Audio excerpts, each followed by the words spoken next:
200 Cheyenne warriors do not ride up to a man's doorstep for nothing. They come with a purpose, retribution, honor, or something deeper. Caleb Harrow was about to learn what brought them to his quiet Montana homestead.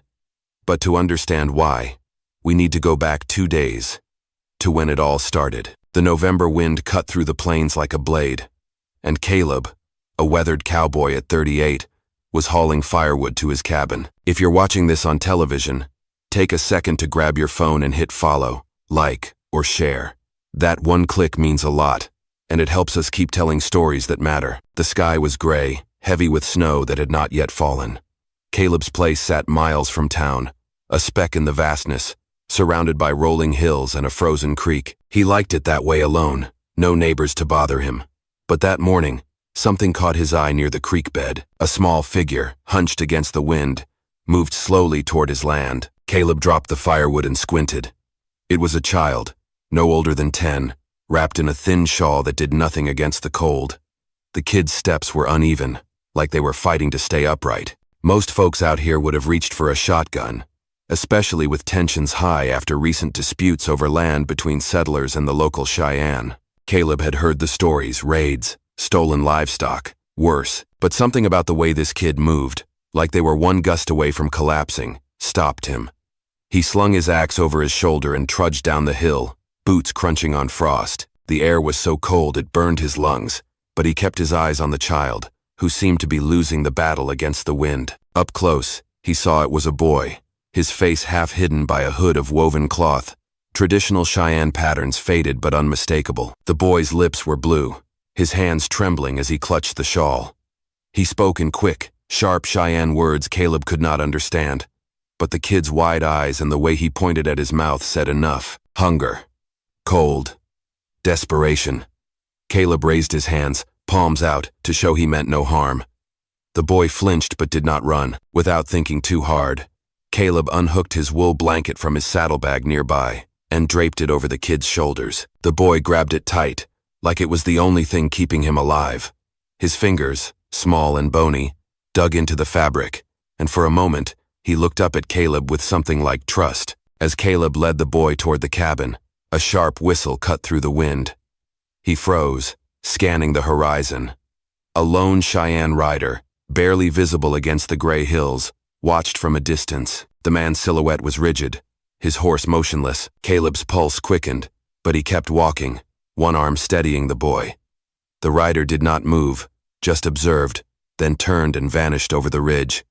Caleb's jaw tightened. He knew that rider would bring others, and not for a friendly visit. The boy stumbled, his legs barely holding him up, and Caleb tightened his grip, half carrying him the last few yards to the cabin. Inside, he sat the boy by the fire, stirring the coals to life. The boy's eyes followed every move, wary but too weak to do anything but sit. Inside, the fire was low but warm. Caleb sat the kid on a stool by the hearth and stirred up some leftover venison stew. The smell filled the small room, and the boy's eyes locked on the pot. Caleb handed him a bowl, and the kid ate like he had not seen food in days, spoon shaking in his hands. Watching him, Caleb felt a pang he could not place. Maybe it was the memory of his younger brother, gone years ago to fever, or maybe it was just human decency kicking in. Either way, he let the boy eat in peace. The firelight cast shadows on the boy's face, making him look even smaller, more fragile.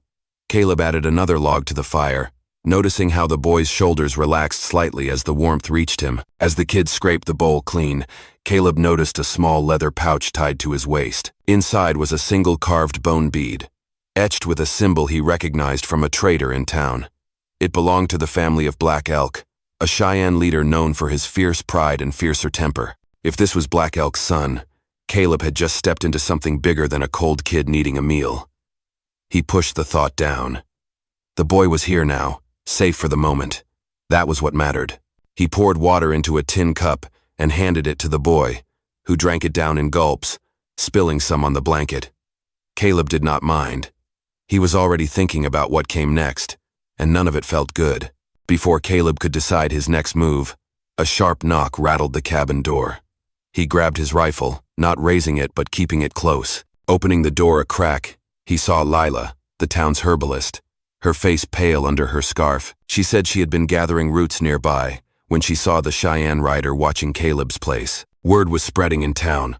Black Elk's son was missing, and folks were whispering Caleb might have taken him to settle old scores over stolen cattle. Lila's hands shook as she warned him to get the boy out before the Cheyenne came. She offered to take the kid herself, but Caleb shook his head.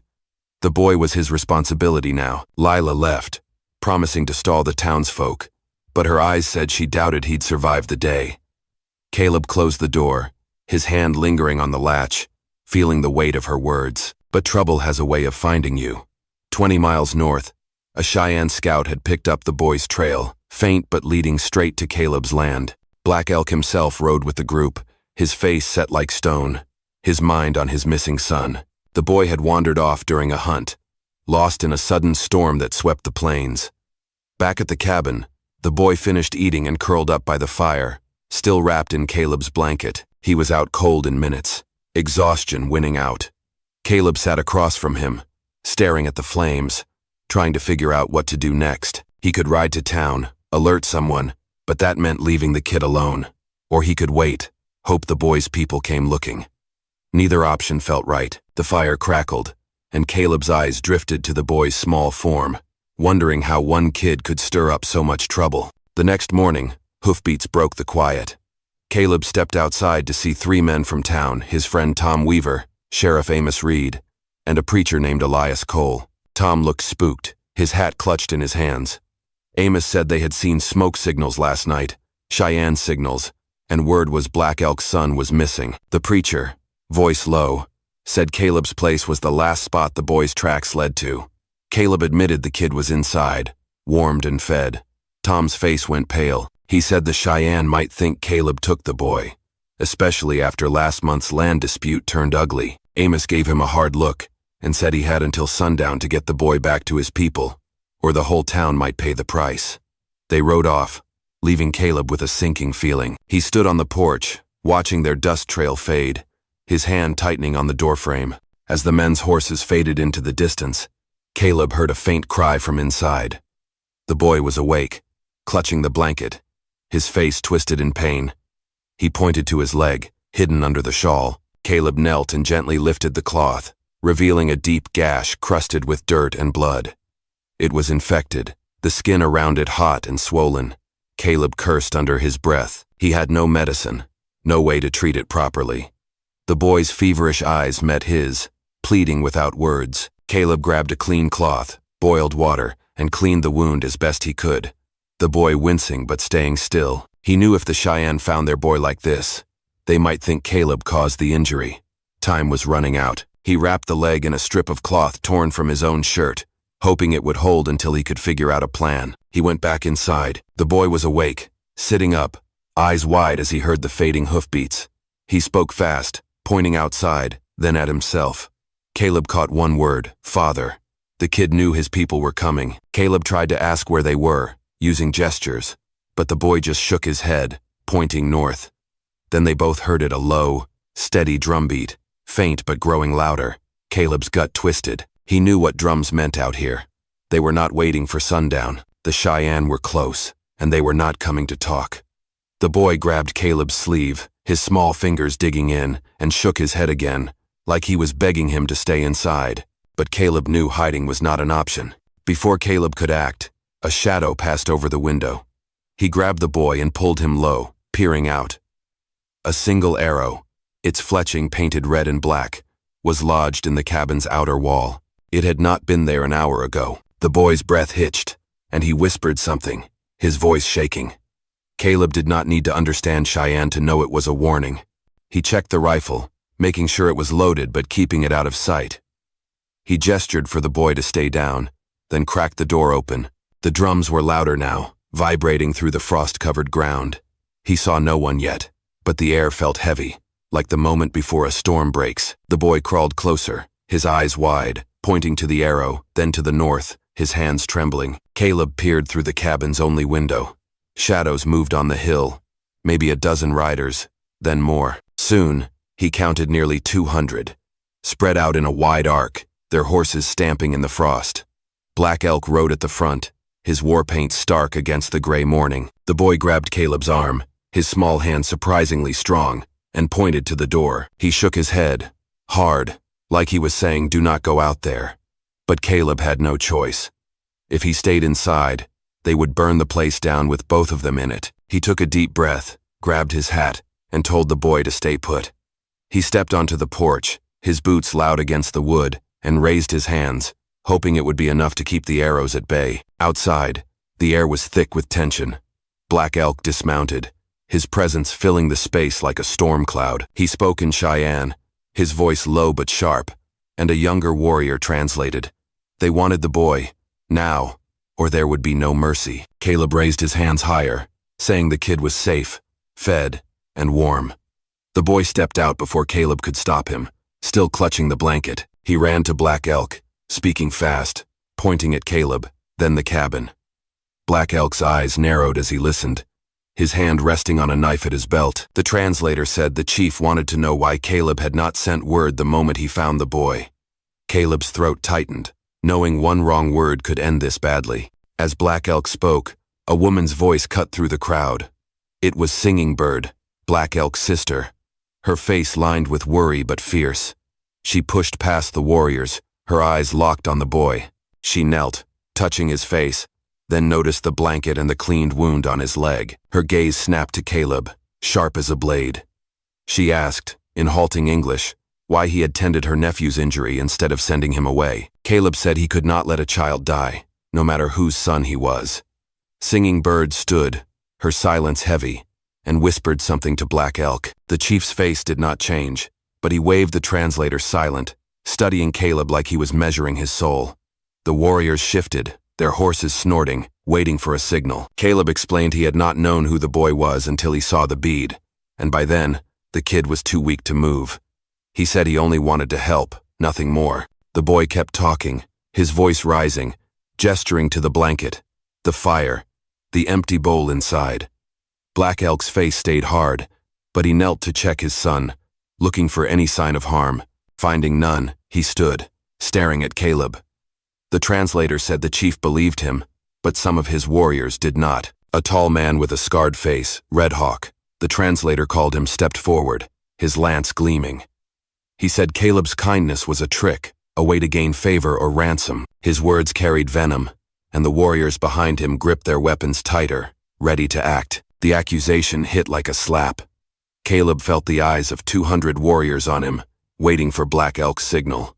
He could beg, explain again, but words were not enough. Then the boy did something unexpected. He stepped between Caleb and Red Hawk, still holding the blanket, and spoke directly to the scarred warrior. His voice was small but steady, and though Caleb could not understand the words, he saw Red Hawk's grip on his lance loosen. The boy pointed to the cabin, miming, eating, sleeping, warmth. He touched the blanket, then Caleb's arm, his eyes fierce.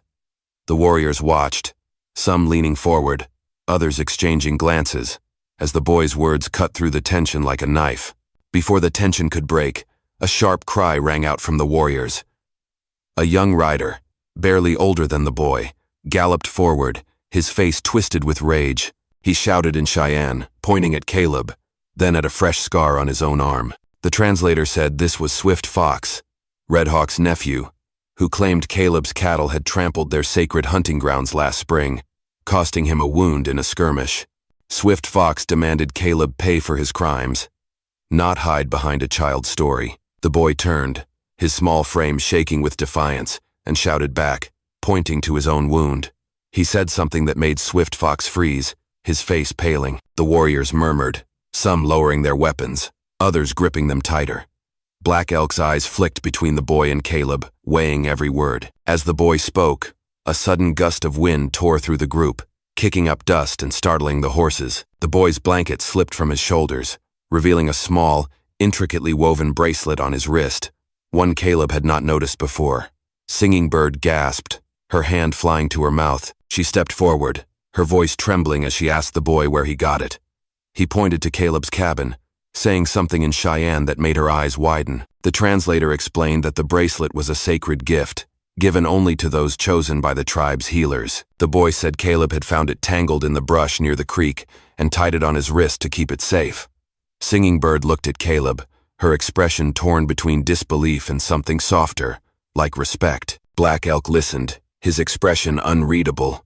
The translator said the boy was telling them how he had been lost, freezing, sure he would die. He said Caleb carried him, fed him, gave him his only blanket. The boy pointed to a small tintype on Caleb's wall, visible through the open door a picture of his wife, Sarah, and their daughter, lost to smallpox 5 years back. The boy's voice broke as he said something about Caleb's loss, how it made him help a stranger. Black Elk's gaze softened, just a fraction, as he looked at the photo. He turned to Caleb, his voice low, and asked through the translator if he had known the bracelet's meaning. Caleb shook his head, saying he just thought it was important to the boy. Black Elk's silence felt like a test, one Caleb was not sure he had passed. Red Hawk was not convinced. He said the Cheyenne could not leave without justice, that letting Caleb walk would make them look weak.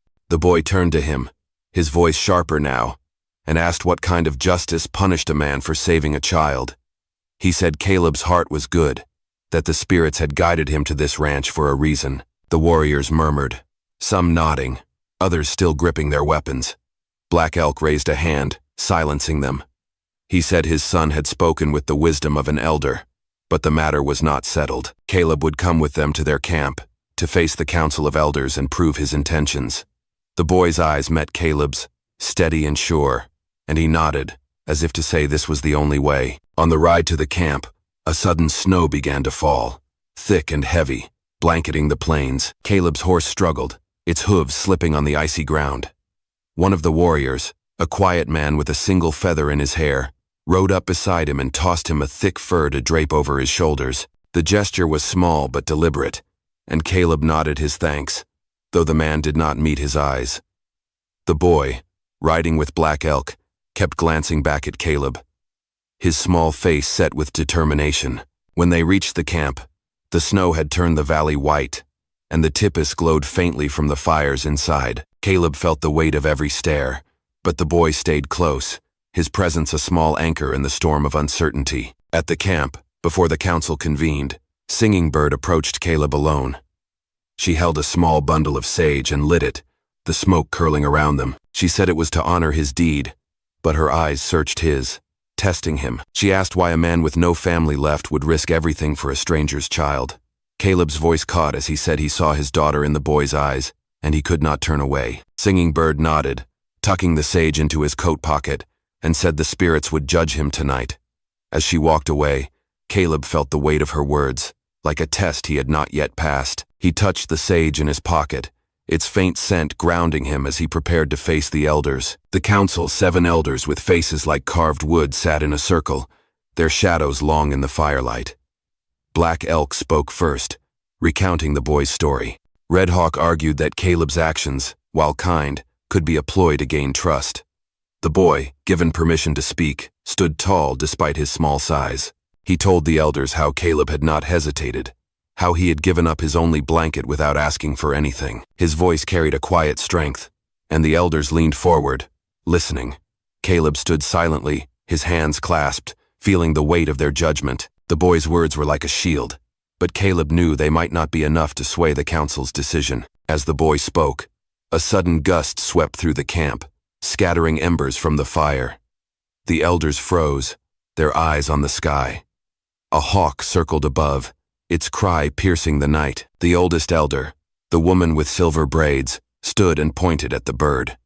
She said it was a sign that the spirits were watching. She turned to Caleb, her voice low, and asked if he knew the Cheyenne revered the hawk as a messenger. Caleb shook his head, honest but uneasy. The elder said the hawk's presence meant truth would come, but only if Caleb faced a trial. He must walk alone to a nearby ridge and return with a hawk's feather, a task no outsider had ever been given. The boy's eyes widened, but he nodded at Caleb, urging him to go. The council watched, their silence heavier than the snow outside. Caleb's trial began at midnight. He walked the ridge alone, the wind biting his face, the darkness thick with unseen eyes. He found no feather, only jagged rocks and silence. As dawn broke, he stumbled, exhausted, and sat on a stone.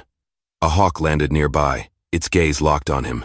It dropped a single feather at his feet, then flew off. Caleb picked it up, his hands shaking, not from cold but from the weight of what it meant. When he returned, the elders were silent, but the boy ran to him, touching the feather with awe. The elder woman said the hawk had chosen him, a rare honor. Red Hawk's face darkened, but he said nothing, his lance now at his side. The council murmured, and Caleb felt a shift, like the air before a storm clears. After the trial, the elder woman called for a final test. She handed Caleb a small clay bowl, etched with Cheyenne symbols, and told him to fill it with water from the sacred spring nearby, untouched by any outsider. The catch was the spring was guarded by young warriors, trained to strike first. Caleb's heart sank, but he took the bowl, his fingers brushing the rough etchings. As he approached the spring, 3 warriors stepped forward, their faces hard. The boy ran after him, shouting in Cheyenne, his voice cracking with urgency. The warriors hesitated, and one lowered his bow, recognizing the boy's authority. Caleb filled the bowl, the water cold against his hands, and returned it to the elder. She smiled faintly, saying the spirits had spoken through the boy's trust in him. The oldest elder, the woman with silver braids, asked Caleb why he helped a Cheyenne boy when most settlers would have turned him away. Caleb said he saw a kid who needed help, and that was enough. He mentioned his daughter, how she was about the boy's age when she died, how he could not let another child suffer. The elder nodded, her eyes sharp but not unkind. She asked the boy if he believed Caleb would help another Cheyenne the same way. The boy said yes, no hesitation. The elders whispered among themselves, their faces giving nothing away. The fire crackled, and Caleb stood tall, his heart pounding but his resolve firm, knowing he had done what he could. After what felt like hours, the elder woman spoke. She said Caleb's heart had been tested and found true. He would be granted safe passage home, but there was a condition. He must swear to aid any Cheyenne who came to him in need, as he had the boy. Caleb agreed, his voice steady. The boy grinned, running to him, and said in halting English, "You save me. I save you." Black Elk clasped Caleb's shoulder, a gesture that felt like a promise. The warriors, even Red Hawk, lowered their weapons. The elder woman handed Caleb the clay bowl as a token, saying it would mark his place among them. Caleb held it carefully, its weight a reminder of the night's trials. Months later, a harsh winter hit. Caleb found a Cheyenne mother and her infant at his door, half frozen, seeking shelter. He took them in, sharing his dwindling supplies. Word spread, and Black Elk himself arrived, not with warriors but with furs and dried meat to repay the debt. He said Caleb's name was now spoken with respect in their camp. The mother, her eyes wet, gave Caleb a woven bracelet, her only possession. Caleb wore it daily, a reminder of the bond he had forged. Little Wolf, now stronger, helped carry the gifts, his smile brighter than the snow. The mother whispered something to the boy, who nodded and hugged Caleb, his small arms surprisingly strong. Caleb rode home at dawn, escorted by a small group of Cheyenne. The boy waved, still holding the blanket, now a symbol of something bigger.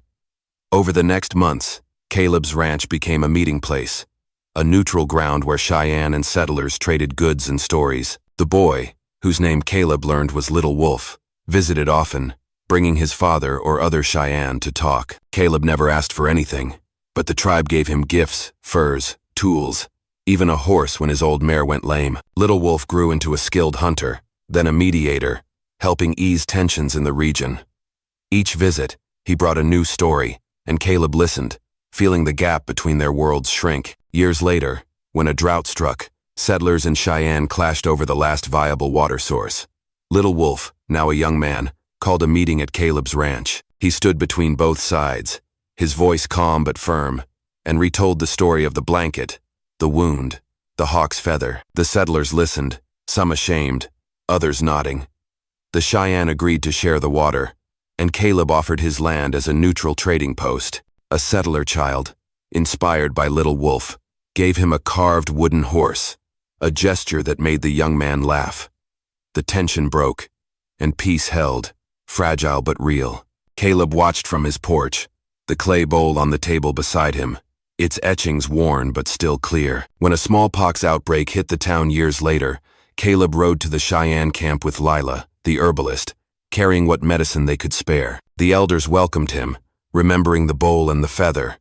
Little Wolf, now a leader, worked with Caleb to distribute the supplies, saving dozens of lives. One elder, too sick to stand, grasped Caleb's hand and called him brother, a word that hit harder than any gift. The townsfolk, seeing Caleb's efforts, began to question their old fears, and some even joined him, bringing food and blankets. Little Wolf stood beside Caleb, his eyes proud, and said the spirits had known their paths would cross again. Years passed, and Caleb's cabin became a landmark, a place where two worlds met without bloodshed. He never forgot Little Wolf's words, or the way Black Elk's hand on his shoulder felt like a bridge. When Caleb died at 62, surrounded by friends from both sides, his ranch was left to Little Wolf, who turned it into a school for Cheyenne and settler children. One act of kindness, one blanket, had scarred by a wound, chosen by a hawk, tested by a bowl, and sealed by a brother's word, had changed everything. If you're watching this, grab your phone and hit follow, like, or share. It's a small thing, but it keeps stories like this alive. Stories that show what happens when we choose to help instead of hate.